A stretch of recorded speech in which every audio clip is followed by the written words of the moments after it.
Praise the lord. ప్రభు అయిన యేసుక్రీస్తు నామములో మీకు శుభములు. ఈ దిన వాగ్దానము, ఆయన నీ త్రోవలను సరళము చేయును. సామెతల గ్రంథము 3వ అధ్యాయం 6వ వచనం. నేటి కాలములో అనేకులు అభివృద్ధి పదములో నడుచుటకు ఇష్టపడచ్చు, పోరాడుచు ప్రయాసపడుచున్నారు. కానీ వారి మార్గములో ఎన్నో అడ్డంకులు.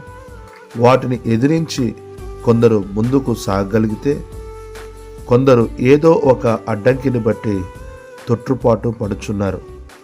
ఇలాంటి వారి సంఖ్య నేడు అధికముగా ఉంది.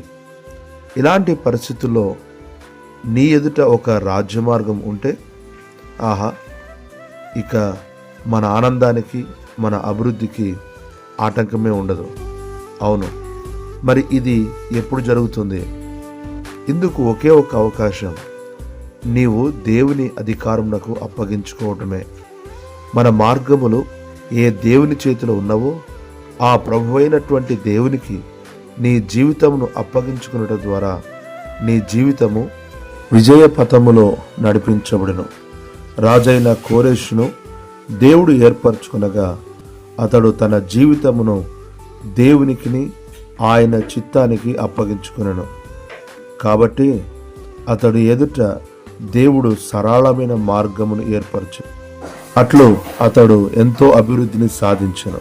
కనుక వాక్యం వినుచున్న నీవును రాజైన కోరెషు వలె దేవునికి నీ జీవితమును అప్పగించుకును. ప్రభు కృప నీకు తోడేనుగాక. ఆమెన్.